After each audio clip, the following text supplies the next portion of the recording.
Hello, ladies and gentlemen, ghosts and ghouls. I've emerged from the dark recesses of this culvert to tell you the spooky story of our Halloween dig. So today we're digging the privy of a 49er turned farmer who worked his land until his 80th year when he was struck down by the specter of death. Just a week after his wife of 50 years was laid in her grave. Many, many decades later, two young victims of the Zodiac Killer met their fate on these same bucolic hills.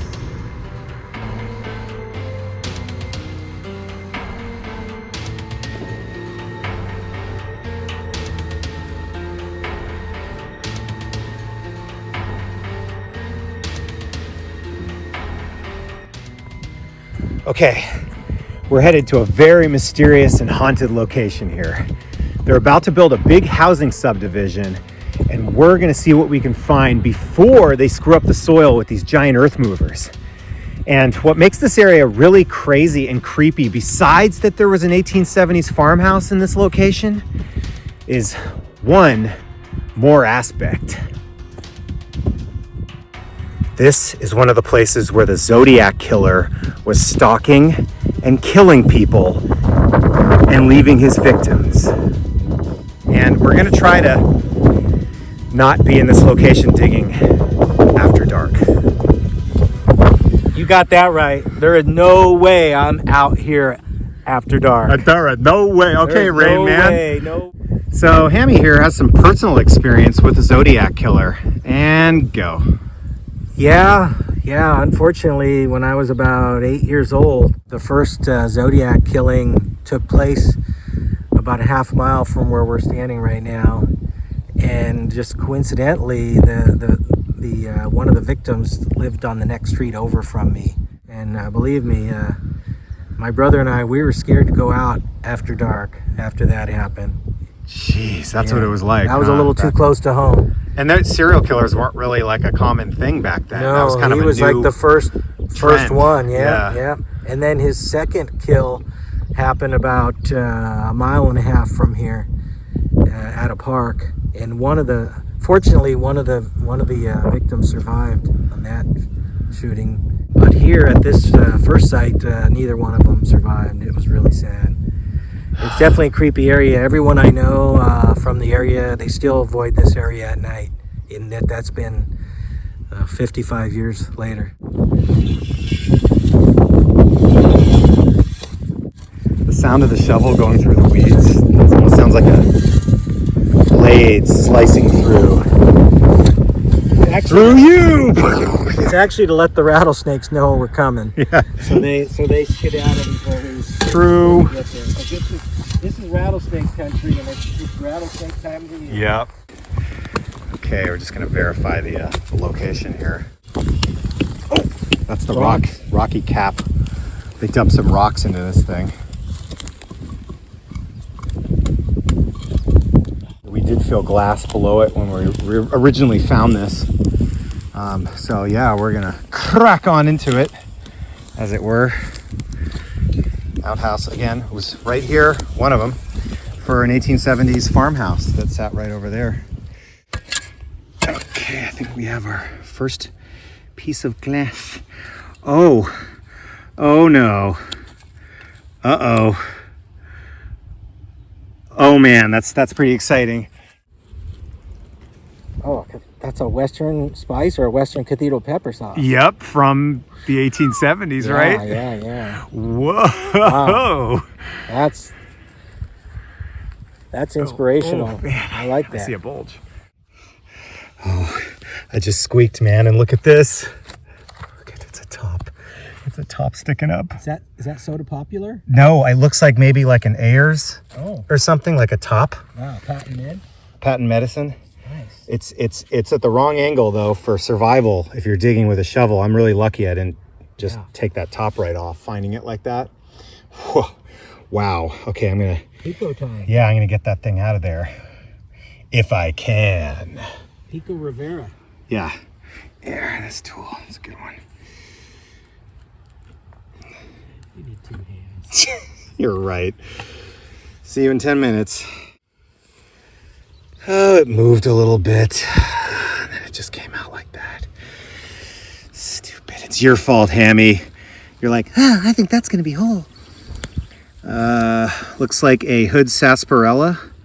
Maybe like late 1880s, early 1890s. Mm-hmm. Keep on digging.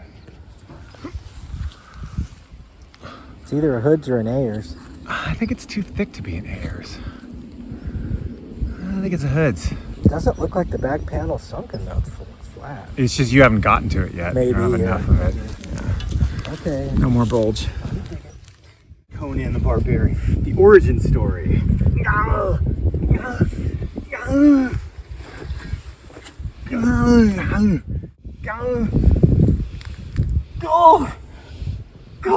What are you doing, Ned? Trying to build Stonehenge? Jeez, it's a good thing that thing wasn't down very deep. Shovels deep, baby. Part of a crock here. A very small part. Bennington or Rockingham crock. What the hell? It's like a piece of metal. Oh, it's a fork. There's a fork in it. Seriously. It's a pretty well-preserved fork. The soil seems to be preserving stuff really well. Yeah. Even the wood's pretty well preserved. And that fork's at least turn of the century. Mm-hmm. At least 120 years old. Whoa. Stop forking around. Oh man, please. What do you got? Some kind of a cylinder. Might be a black glass ale. Whoa, that's Right? really shallow. Look what was laying. This big rock was laying right like that. Open the door Yep. to black glass pirate treasure.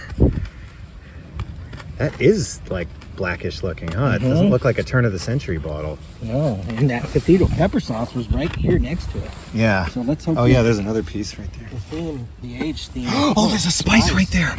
Oh my god. Hollow. Oh my god, dude. Oh, it's broken. No. Damn it. You sure it's broken? I think so. Thought I saw the. Yeah, it doesn't move like it's broken. It's a small one. I think it's not broken. Whoa! Oh my god! I'm getting closer to it, dude. Dude, man, Where's my car? This is the age we were hoping for. Man. Oh, yeah. It is broken. What the hell's going on? It's like, oh, so it's got a chunk out of it. Damn it. Okay. Damn it.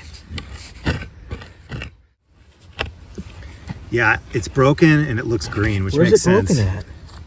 Oh man, what a bummer. That rock probably did it. Stupid rock. Damn it.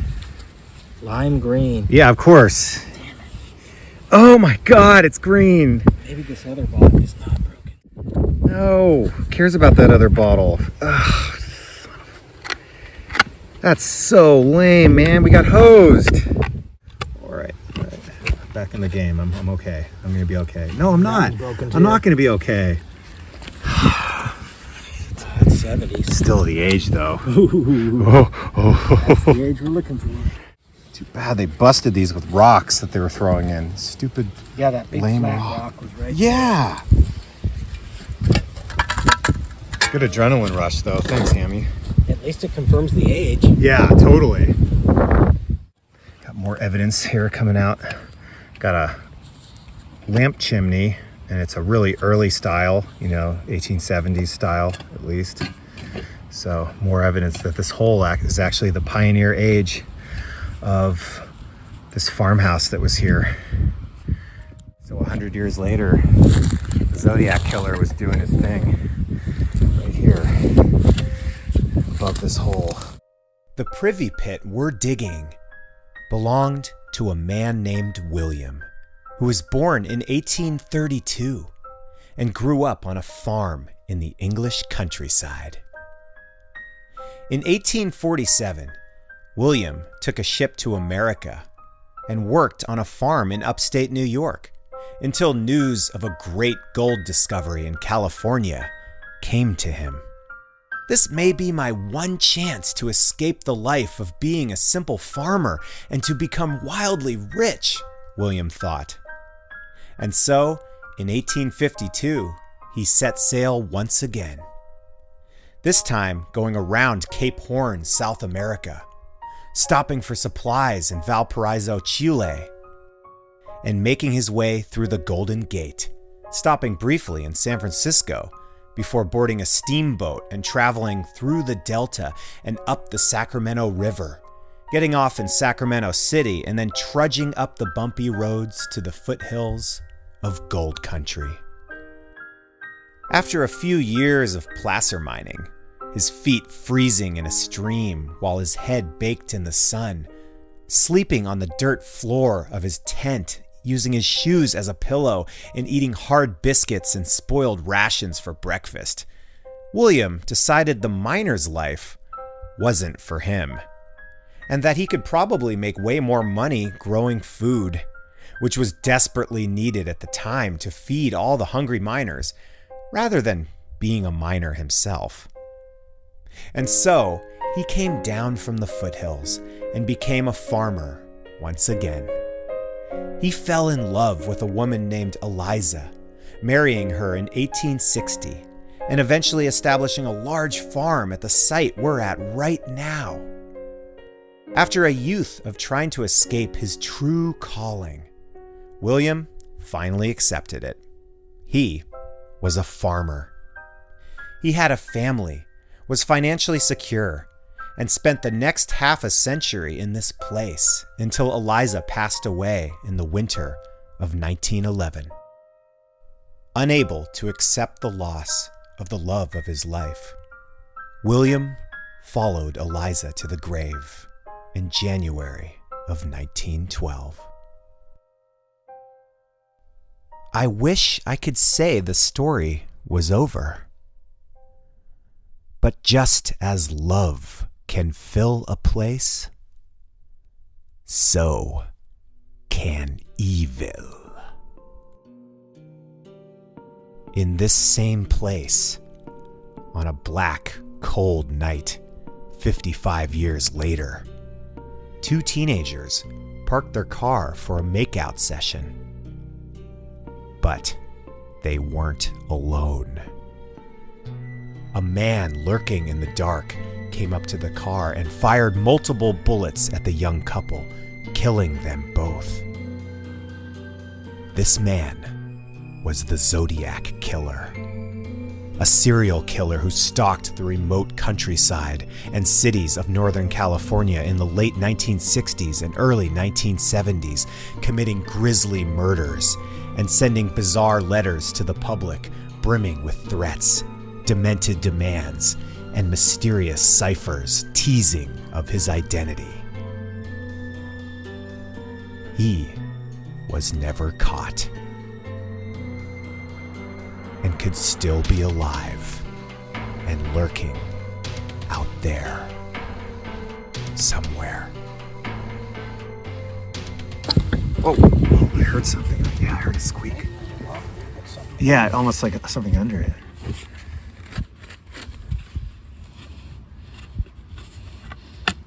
Oh, there's the squeak. Oh, no, that's not plate. It's what? It's glass with something in it. Yeah, see? Oh, yeah. It's glass with like a powder substance in there. What? It doesn't look very old. Weird. Like a plate at first. That's like a turn bottle. What the hell is that piece of junk doing there? This was a big sink out. Yeah, or they just used it for that long?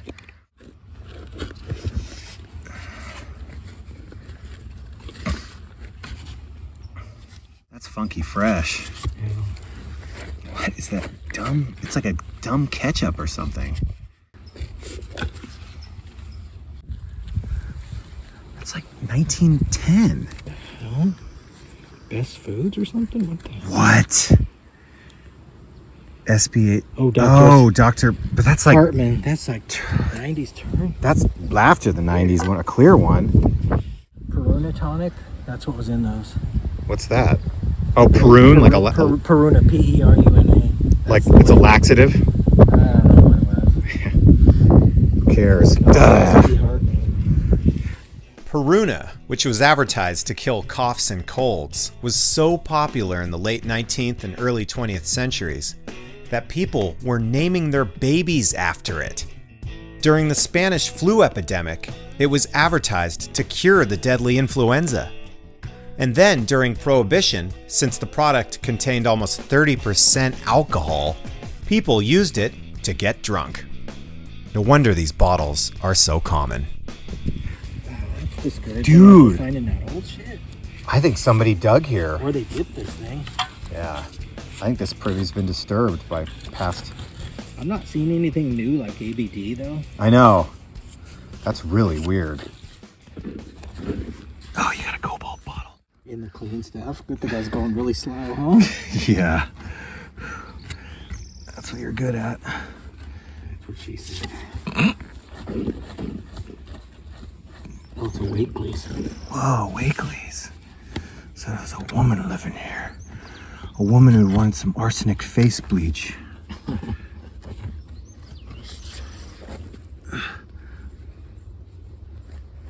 Oh, let me focus. Hold on. Wait, before we pull it. Okay, yeah, I got it. Okay. Wakely's. Cameline. Still think it's Doug? Yeah. Apparently not. It's like an 80s one. God, this tolls has every age. 1905, 1873. The Zodiac Wakely's. Yeah. Crazy, huh? Whoa. Oh, it gets fluffy down there, Oh, dude. fluffy? Really? Fluffy. Really? Wakely's Cameline. Nice dark blue one. Yeah, it's a dark one, huh?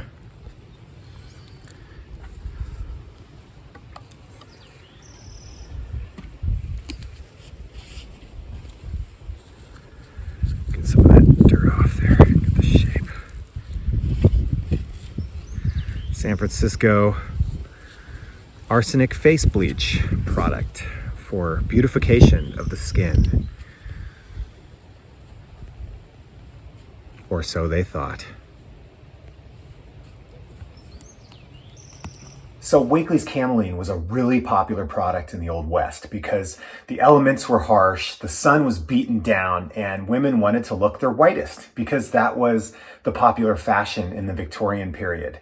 You wanted to have a real white face and you didn't want to look like you worked outside in the fields. So Wakely's face whitening bleach powder containing a special ingredient which was arsenic was the order of the day. It was one of the most popular products used by women in the 19th century West.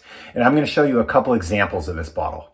So here's an example similar to the one we just dug. This one was blown in the East Coast.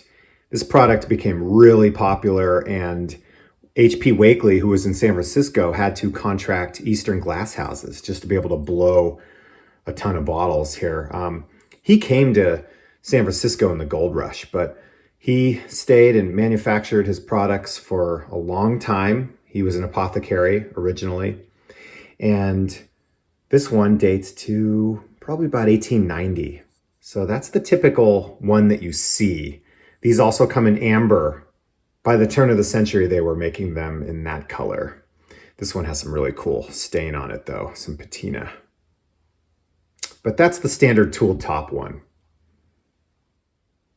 This one is not the standard. This is the earlier one. And as you can see, it has a big old honkin' applied top there. And it's clearly blown in the West. It's beautiful, clean San Francisco glass. It has the curved-ar mold dude. This dude was making molds in San Francisco. You can tell by his distinctive font on there. These bigger, fatter, ooh, just juicier, plumper letters. Oh, it's hot. There's the base. Here's a close-up on the top. These are much more desirable and earlier. This one dates to the 1870s. And it's the same product, same size bottle, but just a better bottle. So these are the real ones to find. And I believe there's one in a larger size too from the same period, but I've never dug one. All right, it's fluffy. That's kind of sparse down here. Here's a little seed layer. Just got into. Like that. not much trash in it, just definitely some human poop down there. Poop. Presence of those seeds tells us it's probably not dug through, because if somebody had dug this privy like 40 or 50 years ago, they probably would have put some oxygen down here and those seeds would have decayed. It's just really sparse. Here is... Well, they had a whole freaking 200 acres to throw trash. I know, that's the problem. I hate, yeah, that sucks. All they had to throw was like 1% of their garbage into a privy and you'd find 100 bottles. Ah, broken whiskey bottle. Oh. What age? Looks at least 80s. Ooh. Pretty bubbly. Yeah, it's just really sparse. This guy must have had a really big dump somewhere on the property. He's throwing all his bottles in the dump. I hate when that happens. I like when they're lazy and they throw half their bottles in the pit just because it's closer. Dude, I got a clunk down there, man. Oh man, that's what I was hoping. Yeah, these sparse holes, man, every once in a while you'll just go down there and everything's whole and you just clunk and it's a big old whole bottle. Just because there's not as much stuff to break Yeah, against. there's not plates and a bunch of other bottles. Yeah, that would be a really good sign. It looks like a giant medicine, like a Dr. Kennedy's or something. Or, oh my God, it's got a neighbor. Oh, we got multiple bots and they're stacked. I thought it was on the bottom here. All right, first bottle appears to be an Ayers sarsaparilla. Very popular 19th century medicine. Yes, yes. Looks like late 80s, somewhere that age.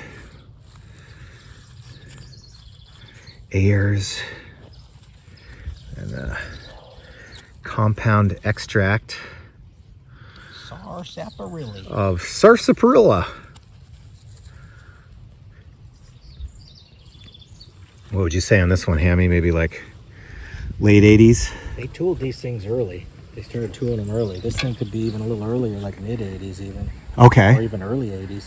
I'll take Yeah, that. they started tooling them early. Well, there's good news. There's another bottle below it. Awesome. Awesome. And it looks like a strap-sided flask. This is a hinge mold. Okay. That's a good sign. Yeah. Yeah, this could be early 80s. Right. Nice. Keep on pulling them. Let's see what this is. Oh, it's something, but it's not a strap. It's a medicine of some kind. But the Ayers landed on it and chipped the top. Oh, no. That's unfortunate. It looks older. It looks like a Baby Spice bottle. Ooh, wow. Okay, I'll pull that out in a second. Baby Spice, wasn't that a member of the that girl band singing group? Good try. Yeah, that newfangled music, you know, that's only 25 years old, 30. Baby Spice? Yeah. Baby Spice. Oh man, that's an early one. Yeah, the spices in this hole, they weren't too nice to the spice. What's wrong with it? Oh, it's got a lipper. It's still whole though. Yeah. Western, right? Oh, let me check it out. Okay.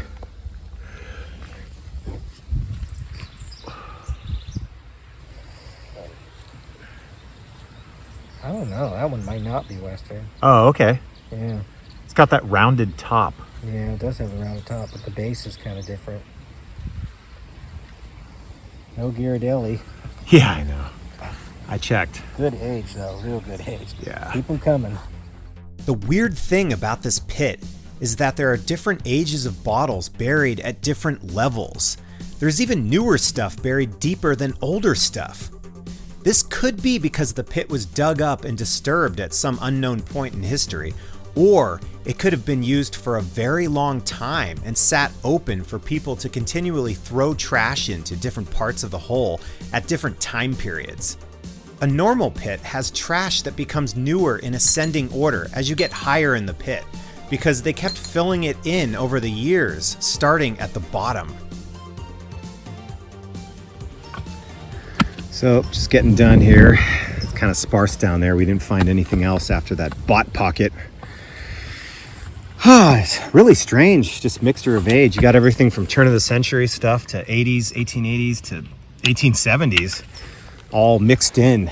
It's very inconsistent. So we're thinking, as opposed to have been dug, 30, 40 years ago by other bot people, this hole was just repurposed by the farmer and reused, and it was probably used for maybe 40 years, which is atypical. Usually the life of an outhouse is about 15 or 20 years at most. But the good news is we didn't see the Zodiac. Which rock would you throw at him if you saw him? The biggest one. All right, let's go, man. There you go. Yeah, before darkness, right? Damn, that's the fastest walk I've ever seen. Holy crap. Bonus video. Bottle Rescue 911. Bottle Ned here. We have a bottle emergency. We need Bottle Rescue 911. I just looked into a hole that they dug for a sewer, and an antique bottle, I shit you not, floated to the top of this water in the hole, and it's just bobbing there. There's an antique bottle. It floated from the depths of the dirt. It must have had some air inside it, trapped inside from a cork that was stuck in it, and it's floated to the top of the hole, and I am gonna go get it. I know it's really hard to see. It's kind of in the darkness now, but it was floating in the light in that sunny area earlier, so I can see it a lot better. Dang. But I saw it. Old Bottle Ned saw it. This bottle needs a special rescue mission. And only one man can accomplish this mission. And that man is Bottle Ned. So as you know, most of my digs are with permission. But this time, I'm gonna make an exception because this bottle needs to be saved, man. So I'm gonna sneak in there and trespass. Don't ever do this. Ever. I'm gonna film it too. Here we go. Wish me luck. I'm gonna save this bottle. Okay. I'm in. Damn it. I don't see it. Oh boy. Oh, there's water going on my boots. Oh my god, I see it. Holy crap. Oh, water in my boots. Holy crap. There it is. I've saved you. There you are. Oh. Come here, little fella. You're gonna be okay now. Whoa, man, it's cobalt. Nice. It's a freaking cobalt bromo seltzer. Hell yeah. 1890s. All right. Rescue 911. Wow. That's crazy. It must have just floated up from the bottom of this excavation. This hole filled with water because this used to be a bay, and so this was preserved for all those years with just like I guessed, with a cork in it, and there was some air inside there, and it just dislodged from something and floated up, and the thing floats. That's amazing. Yeah, look at that. It just floats, man. It just popped up. It's been floating in here for a couple weeks, it almost looks like. Look at that. Not a rare bottle, but a rescued bottle. About 1895 on that one. It's kind of got an unusual square collar lip instead of the typical rounded collar you usually see. Haha. The eye of the bot has not deceived me, I tell you. And that, my friends, was Bottle Rescue. Bromo seltzer was marketed as a headache cure, especially for women and high-class people who liked to party. Their advertising contained some really catchy jingles, like this ad campaign targeting members of high society. If you keep late hours for society's sake, Bromo seltzer will cure that headache. But the nationally popular brand also became the subject of controversy because it was packaged in attractive cobalt blue bottles, which at the time could be mistaken for poison or vice versa. In the 1800s, cobalt glass in a medicinal bottle was recognized the world over as indicating that the contents contained poison. There was even one recorded instance involving a gentleman who had mistaken a bottle of corrosive mercury chloride for a bottle of bromo seltzer and poisoned himself. There was also a famous murder mystery in 1898 dubbed the bromo seltzer poisoning, in which a man was mailed an anonymous package containing a 2-inch high sterling candlestick-shaped bottle holder and a small bottle of what appeared to be bromo seltzer. The man's aunt ended up drinking the contents upon waking up in the middle of the night with a headache after an evening at the theater, dying of cyanide poisoning immediately afterwards. Roland B. Molyneux was later charged with mailing the poisoned package and sentenced to death. While awaiting his death in Sing Sing prison, an anonymous package was mailed to him containing a bottle of actual bromo seltzer with a message that said, "Brace up, Roland." In a bizarre twist, Molyneux was acquitted of the murder a few years later, but shortly afterwards went nuts and was committed to an insane asylum for the rest of his life. Behold the haunted cabinet. I've been collecting that for a while. Whoa. Got some voodoo hair from Paige. Got the god shelf, the eyeballs, the mini toilet, the teeth complete with gold fillings, Freddy fingers. Anyway, that was not the Halloween episode. Don't worry, that was the pre-Halloween episode. I got a really big fat one that I'm going to start editing right now. That's going to be the main Halloween episode. We're going to have some more insanity and some pumpkins falling off the dam, of course. So, all right, so expect that as soon as I can. And if anyone can help me out on Patreon, as always, please help me. The people that are helping already, I really appreciate it. And I thank you from the bottom of my heart. The bottle of my heart is what I meant to say. Okay, all right. I'm going to start editing on the next episode right now. I hope you guys enjoy this one, and I'll see you really soon.